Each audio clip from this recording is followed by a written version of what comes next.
감옥에서 그 정도 긴 글을 쓰기가 쉽지 않은데 어쨌든 아마 초인적인 능력으로 그 최후 진술을 썼고 그 최후 진술에 대통령이 왜 계엄을 할 수밖에 없었는지 그리고 대통령에 복귀한다면 앞으로 국정 운영을 어떤 방향으로 할 것인지가 아주 일목요연하게 잘 정리가 되어 있습니다. 어떻게 보셨나요?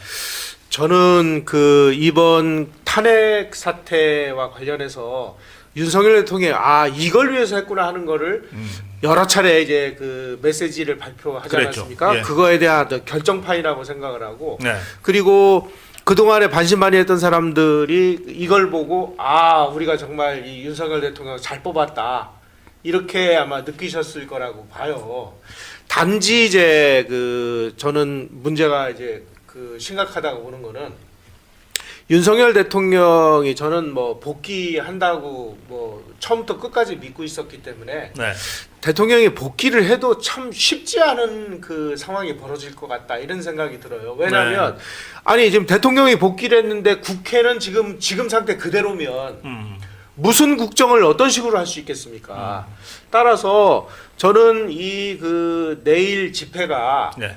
앞으로도 계속돼서 이 지금 현재 이 22대 국회가 해산되고 다시 건전한 국회가 만들어지는 그때까지 우리 국민들이 더 힘을 모아줘야 된다고 생각을 해요. 그렇죠. 그렇죠. 네. 예. 여기서 그 마치고 윤석열 대통령이 다시 복귀하는 걸로 끝난다면은 복귀한 다음에 쟤네들이 계속 지금과 같은 저런 못된 짓을 하지 말라는 보장이 어디 있습니까? 예. 우리 김영삼 대기자 말씀이 굉장히 좀 중요하고 또 어떤 면에서는 돌이켜 보면 우리를 다시 돌아보게 하는데 만약에 지금 대통령 지지율 나오듯이 45에서 52까지 나오잖아요. 계엄 선포하기 전에 그 정도 지지율을 대통령이 유지할 수 있었다면 저것들이 감히 계엄 감히 탄핵 못하죠. 못 갔을 거다. 그렇죠. 그리고 이 국민의힘의 그 배신자 똘마니들이 감히 배신할 엄두도 못 냈을 거다. 이런 생각이 들거든요. 그 점에서는 저는 대통령 복귀 이후에 지금 지지율보다 더 많은 지지율이 나오거나 최소한 지금 지지율이 유지돼야 된다. 예. 지금 그렇게 말씀하신 겁니다. 그렇습니다. 예. 이 국민들이 이 목표를 우리가 정한다면 윤석열 대통령을 복귀시키는 선에서 끝나서는 안 된다는 거죠. 예. 윤석열 대통령이 진짜 그 최후 변론에서 말씀하신 대로 그 뜻을 이루려면 지금 현재 22대 국회가 존속하는 한은 불가능하거든요. 네. 따라서 우리 국민의 힘이 더 그 큰 힘을 발휘해서 이 국회를 어떤 식으로든지 개혁을 하든지 부셔버리든지 뭔가를 통해서 대한민국 국민의 뜻이 제대로 전달될 수 있는 이런 형태의 새로운 국가 시스템의 재건축, 리빌딩 네. 여기까지 우리가 그 염두에 두고 윤석열 대통령을 지지를 해야 된다. 예. 근데 그거 이제 윤 대통령 복귀한 다음에 지지율은 신경 쓸 거 없어요. 왜냐하면 예. 내일 끝내야 돼요.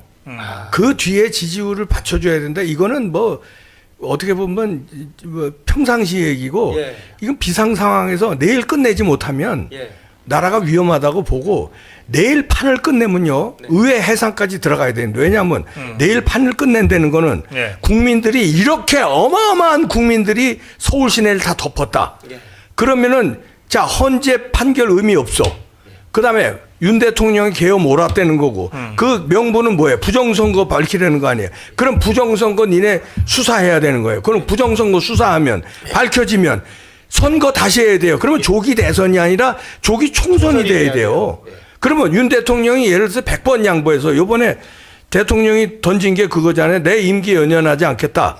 개헌을 얘기했어요. 그러면은 그것까지 맞물려서 대통령이 결단을 해서 내가 2년 남았는데 1년 이제 예를 드는 겁니다. 대통령이 임기 단축 얘기를 하셨으니까 1년 내가 손해를 볼 테니 그 대신 개헌해 해가지고 자 조기 총선 가야 된다고 몰아가는 거예요. 수사하면 부정선거인데 조기 총선 그러니까 의회 해산 조기 총선 그다음에 1년 후 대선 조기 총선 같이 이게 미국도 대통령 선거하고 같이 하잖아요. 물론 2년마다 하원 선거는 하지만 그리고 그런 식으로 해서 자, 이번에 아주 대한민국 판을 이 국민들이 3월 1일 날 김민현 3.1 운동에 10배, 100배가 넘게 나왔는데 이런 국민들이 이렇게 덮었는데도 아무 의미 없이 이게 원오브 이벤트로 끝내?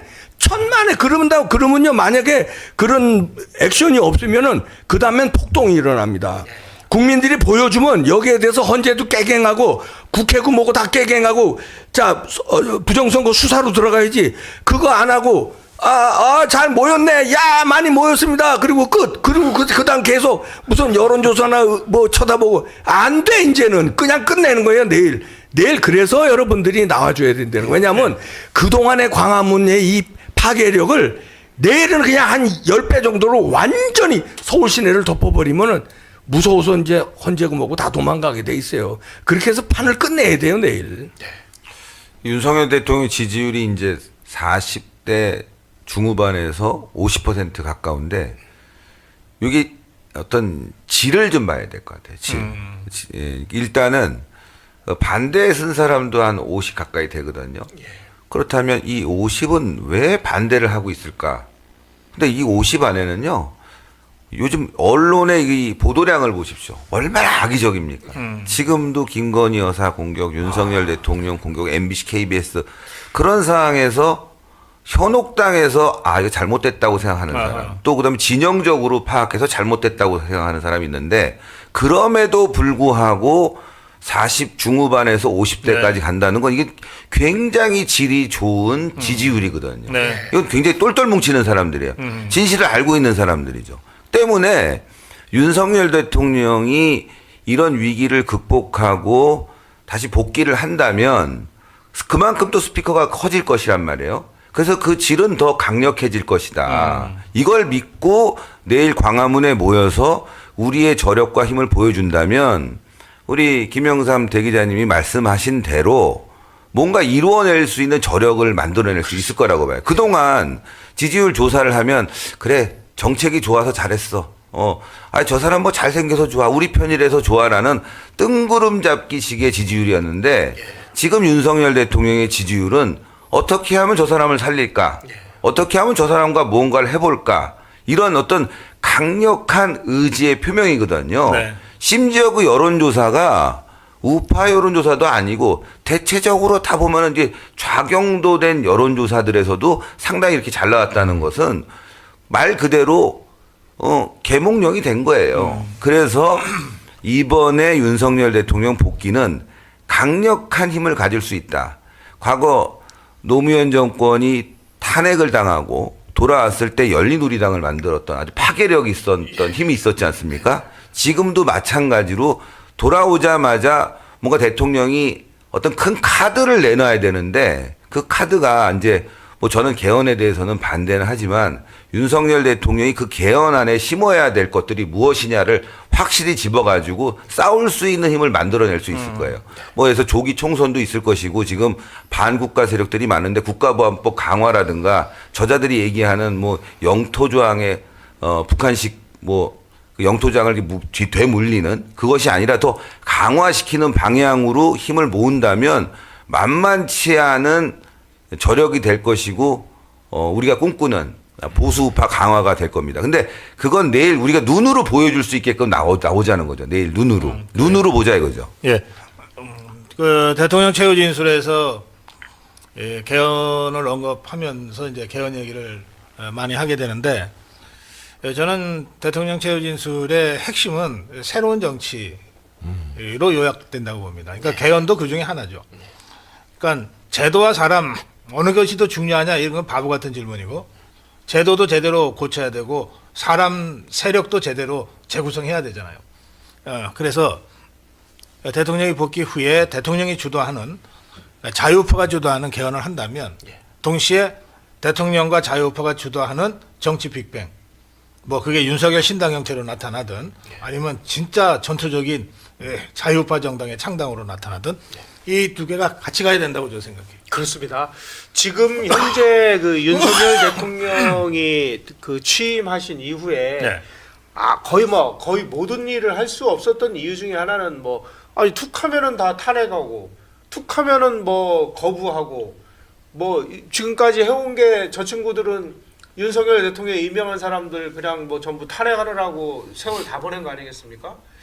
결국은 이 지금 22대 국회를 부셔내는 그러한 어떤 대개혁 이거는 뭐 피할 수 없는 과제라고 봐요. 그래서 윤석열 대통령과 이 지금 국회 시스템의 개혁은 맞물려 있는 과제지 따로따로 떨어져 있는 것은 아니다.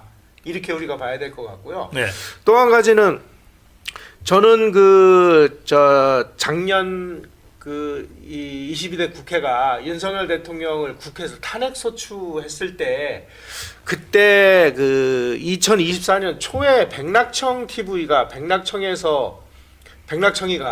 자기 방송에서 한 얘기가 기억이 나요. 예. 백낙청은 윤석열 대통령은 그 헌재를 통해서 탄핵시키는 거리가 안 맞는다. 민중혁명을 일으켜서 그냥 쫓아내라, 끌어내야 된다. 예. 끌어내라 이렇게 지령을 내렸거든요. 뭐 탄핵까지 복잡한 절차를 복잡하다, 그냥 이게. 그러다가 안 되면 어떡하려고. 그러니까. 예. 예. 그런데 이제 이 사람이 그런 얘기를 한 거는 헌재 믿을 수 없다는 거예요. 그러니까 민중들이 혁명을 일으켜서 윤석열을 몰아내라고 지령을 한 건데 어떤 면에서 보면은 지금 내일 광화문에 모이시는 분들이 해야 될 일을 이 사람이 미리 답을 준 거 아닌가라는 생각을 하게 돼요. 예. 아니 헌재가 저렇게 엉터리인데 만약 헌재가 어떤 우리 국민의 열망과 반대되는 결론을 냈을 때 과연 이 시스템이 저는 이게 존속할 수 있을까요? 예. 그러니까 그 힘을 내일 우리가 보여줄 수밖에 없다.